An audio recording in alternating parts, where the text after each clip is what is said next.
Mula kay Melvs Castle mga kapatid, no? Chinese spy kumanta daw, no? Totoo kaya to? Nakakagulat ito. Spy boss nasa Davao. Ano? Yan mga kapatid, binabasa lamang natin ang title ng videong panonoorin natin ngayon at bibigyan natin to ng reaction video and commentary. Tayo naman ay gusto nating malinawan sa mga nangyayari ngayon, lalong-lalo na sa mga nagaganap dito sa ating bansa kung saan sunod-sunod nga mga tol, no? Yung mga nahuling espiya na nagmamanman daw sa mga barko at sa mga military camp o military base nitong bansa natin mga kapatid. So eto, panoorin natin to mula kay Melvs Castle. Bago natin to simulan, huwag mong kalimutan mag-subscribe. Click mo na rin ang notification bell para ma-notify ka whenever na may mga bago tayong reaction videong tulad nito. Alright, so wag na natin patagalin pa. Panoorin na natin to mga tol. Chinese spokesperson Mao Ning tinawag na sinungaling si Pangulong Bongbong Marcos. OA daw kasi mag-react ang national security ng Pilipinas sa tinatawag na Chinese spy. Ang OA daw pala natin mag-react no? Ang OA naman pala natin mag-react mga kapatid Bakit ba kasi natin masyadong pinapansin mga spy lang naman yun, di ba? Sabi ganun Oo, ipinagtanggol pa ni Mao Ning yung mga naarestong kapwa niyang Chinese spy. Baluktot nga ang pag-iisip ng babaeng to Alam nyo mga tol, ang pinagkaiba ng China saka sa Pilipinas, mga kapatid, no? Kung bakit hindi natin basta-basta dapat pakinggan yung mga sinasabi nila. Hindi naman dahil sa lesser evil, mga ganon-ganon.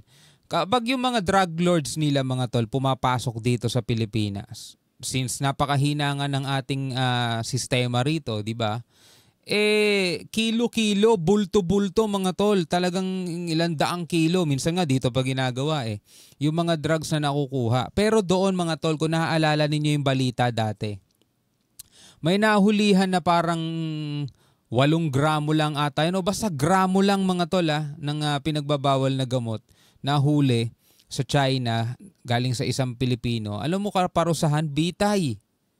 Ganong katindi mga tol. Dito pinapasok nila kilo-kilo. Doon parang gramo lang mga kapatid, bitay naging kapalit. No, walang nagawa ang Pilipinas noon. Hindi tayo pinakinggan sa ating pakiusap na baka pwedeng pababain na lang ang sentensya. Diba? Kung pwedeng pauwiin na lang dito na lang parurusahan. Hindi, mga tol, binitay doon sa China. Kasi nga, mahigpit talaga sila doon mga tol. Kaya nga yung mga pogo-pogo, yung mga sugal-sugal, bawal din doon Saan sila nagtatakbuhan? Dito mga tol, tagasalo tayo ng mga trash. Kaya ang mahalaga dito sa atin, yung kumikita, yung mga gustong kumita. Yun ang problema mga kapatid, no? Tas ngayon, eto, may mga nahuling espiya. Diba? Ina-undermine ba nila? Sandamakmak na ang ebidensya, tinatanggi pa. Kung hindi espiya to mga Chinese na to, dina-downplay pa no? Para saan ang mga litrato ng Philippine Navy warship? Tingnan mo. May mga nakuhang litrato, may mga nakuhang CCTV footage. Actually, sa latest news nga ngayon mga tol about dito sa mga Chinese spy na to. Sa isang kondo sa Maynila, may nakuha doon na military grade CCTV. Sobrang mahal siguro nung CCTV na yon at talagang sobrang linaw nun mga tol. Hindi yan katulad ng mga ordinary CCTV sa mga residential area at saka sa mga mga building, commercial space. Hindi ganun. Eto, military grade. Siguro kahit gabi nakikita nila mga tol kung papaalis ba yung barko natin at paparating ba yung barko natin. Para sa ng pagkuha ng video sa Philippine Coast Guard vessel. Ano yun? Joke lang. Para saan ba yan? Para i-report sa Chinese PLA kung saan papunta ang PCG o ang Philippine Navy warship. Kaya nga Dito pilit niyang nililinis ng China ang kanilang pangalan ng Chinese spy kahit huling-huli na sa akto. The Chinese government has always required Chinese nationals overseas to abide by local laws. Diba? Yun ang kanilang sinasabi ay alam naman nating hindi yan ang totoo. Sa lahat ng mga Chinese nationals sa mga napanood natin mga tol, diba? Obligado pa rin silang mag-report doon sa kanilang motherland, home base. Yun batay sa mga napanood na natin sa mga nakaraan. Natural, kailangan talaga nilang sumunod sa batas kung nasaan silang bansa. 'Di ba? Alangan ang sundin nila yung batas sa China, iba ang batas dito. For example, nasa Pilipinas sila, kung ano yung batas dito, yun ang susundin nila. Kung nasa Amerika sila, nasa ibang mga bansa, Japan, Taiwan, Hong Kong, kung nasan man sila mga tol, yun ang susundin nilang batas, 'di ba? The Chinese government has always required Chinese nationals overseas to abide by local laws. 'Di ba? Pero hindi nila sinasagot dito na totoo nga ba? Espiya tong mga to. We urge the Philippine side to stick the facts to facts, stop speculating or hyping the so-called Chinese espionage. Nakikiusap sila sa Pilipinas na tigilan na daw natin yung mga ganyan pag-hype. Hina-hype lang daw Hype na yan. And earnestly ensure the lawful rights and interest of Chinese nationals in the Philippines. Nako po. Para naman tayong minamasama pa nito, samantalang napakaganda ng mga pagtrato rito sa atin sa mga Chinese. Nagdidiwang pa nga tayo minsan ng kinikilala nga ng gobyerno natin ng Chinese New Year. Di naman tayo Chinese Literal na Chinese sleeper cell. Panahon pa nga ni dating Pangulong Duterte to idiniploy. Pinayagan tong pumasok sa administrasyon ng Duterte.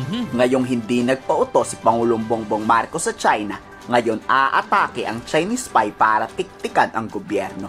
Oo, nakakabahala dahil hindi natin alam kung gaano kadami ang militar ng China sa ating bansa. Saka nakinumpirma na ng ating AFP, ng ating mga otoridad na itong mga to daw ay graduate ng kanilang paaralan, Philippine Liberation Army. Sabing ganun mga tol, mga graduate tong mga yun. Ang nakakatakot dito, baka dumating yung time na magkagera. Madaling maaatake ng China ang mga base militar ng army dahil nandito na sila sa loob ng ating bansa. Yun. Hindi na nila kailangan pumasok pa. Kumbaga nakapasok na ang virus, i-activate na lang mga tol pag kailangan na. No, we have no contact with no official contact with China. We are still the investigative services are still developing more information to see exactly what these five have been what operations they have been doing while they've been here in the Philippines. Dahil yung iba matagal nang nandito, nakapangasawa na ng mga Pilipina. At sleeper talaga, sleeper. Sleeper talaga, Sleeper talaga. Hindi ito yung tipong basta-basta spy na pumasok para mag-espiya. Dito mga tol, nag-i-invest talaga sila ng panahon. Kailangan muna nilang aralin yung buong kultura. Kailangan nilang makihalubilo. Kailangan nilang umasta bilang isang ordinaryong mamamayan. To the point na nakakapag-asawa na nga mga kapatid dito.